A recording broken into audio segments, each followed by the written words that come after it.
Hello, friends. Today I want to talk about three simple words, a total of 7 letters. These words are an absolute lifesaver when said out loud to another human being, but when kept inside and never spoken, might cost you your life. The words I'm talking about are I'm not okay. And they're very simple words. We use them every day. I'm going to the store. I'm sorry. I'm going to work. I'm on break. I'm on my way home. Not. Not for me. That's not right. I'm not into that. Okay. Okay. We use those words every day. So why is it when we put them together, they're so hard to say? And why is it that when we really need to say them the most, that's when they're the hardest to say? Well, I'm here to discuss that. We're going to get into why it's so difficult to say those words, what they mean when put together, and how we can make it easier on ourselves to say them so that those words might continue to save lives. I'm not okay. Well, why is it so hard to admit when we're not okay? I can speak from personal experience. Saying I'm not okay, saying I need help, comes with the fear of, well, my life is going to change once I reach out.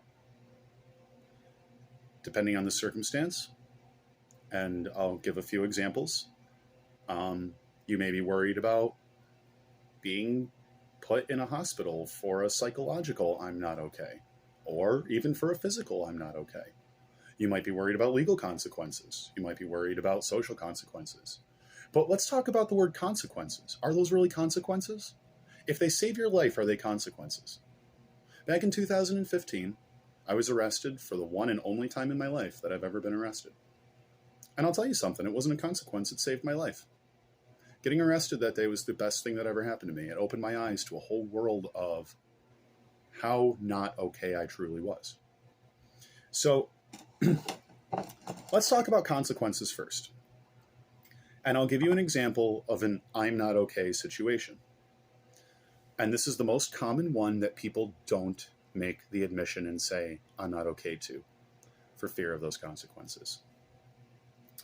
So example number one, the biggest example, is suicide.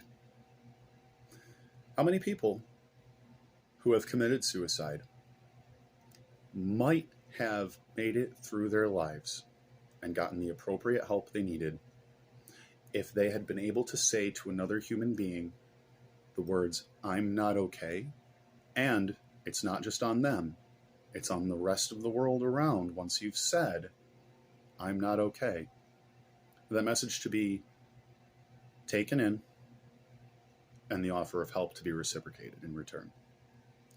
So for people who are feeling suicidal, the number one thing that stops them from saying, I'm not okay, and saying things like, and I'm speaking hypothetically here, but I'm using suicide as my first example because, again, that's the most common one that cripples people and costs people their lives, but is the hardest one to admit to and say, I'm not okay to. Let's talk about perceived consequences to suicidal, I'm not okay.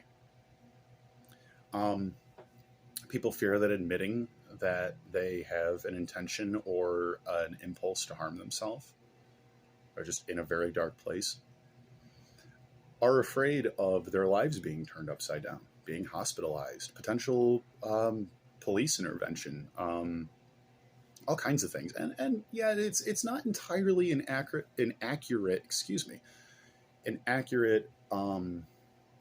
view of what the response may be. It seldom is. But when people feel that way, they're generally not entirely in the right place to begin with.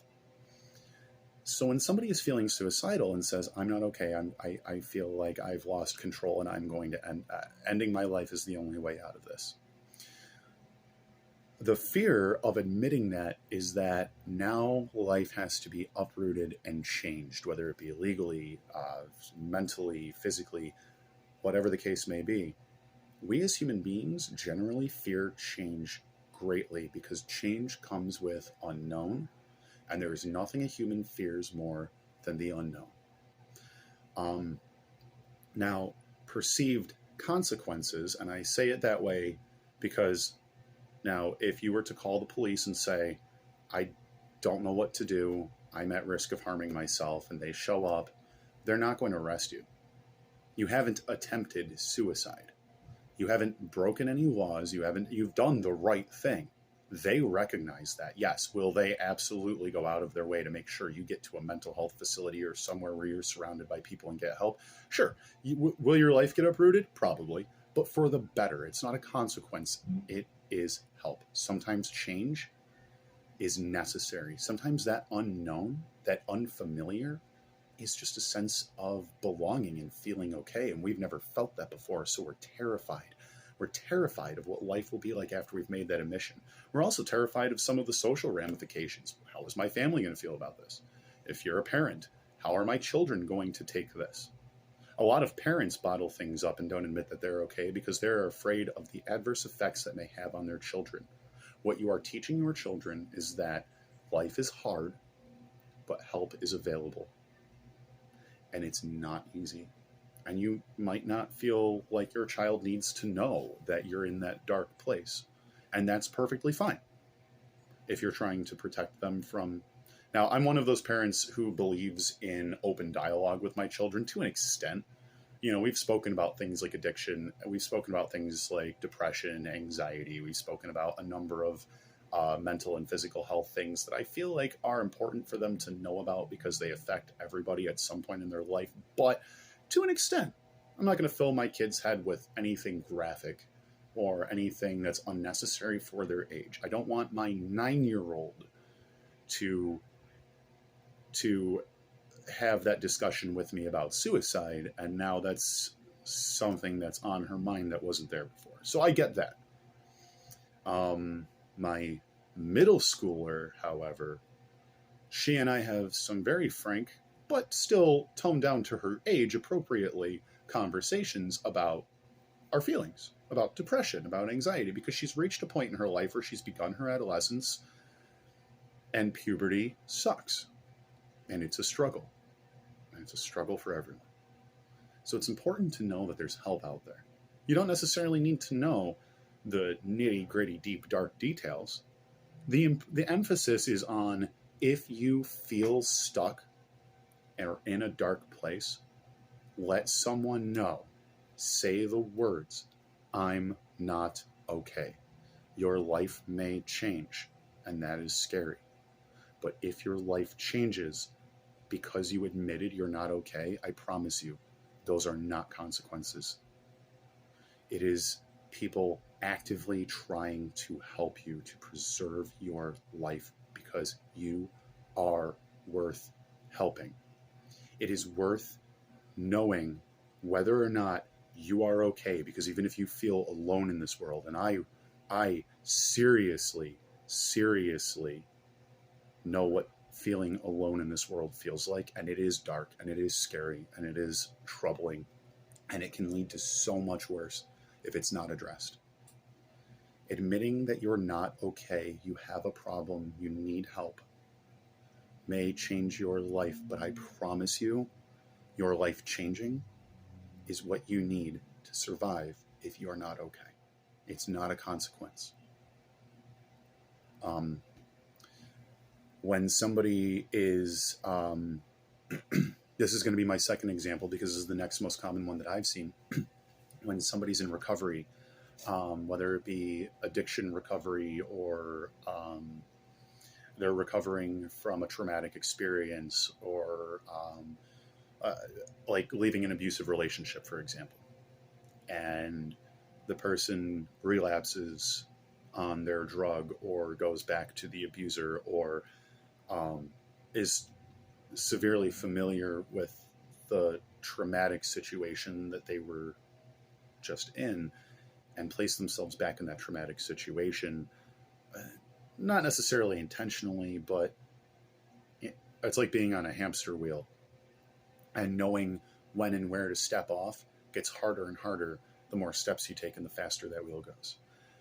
Um, the thing that generally saves these people's lives the most is that admission: I'm not okay. I made a mistake. I screwed up. Yes. Will people be a little bit more down your back about it? Yes, because they're trying to help you, because they want what's best for you. It's not a punishment. It's not a consequence. I'm a recovering alcoholic. It's been 2 years since my last drink. I have had longer standing recovery in the past, but the reason that I can sit here clean and sober before you today and talk about my feelings is because I've made the admission: I'm not okay.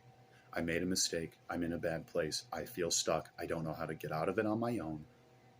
Somebody, please hear my cry for help and point me in a different direction.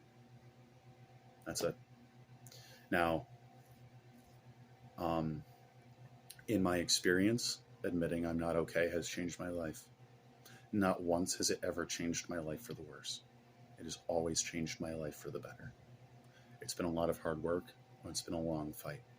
But today, I am okay, even when I'm not okay. Because when I'm not okay, I say so. It's taken a lot of years to learn how to do that, and to learn how to do that effectively. And to know when is and isn't an appropriate time and place, and who is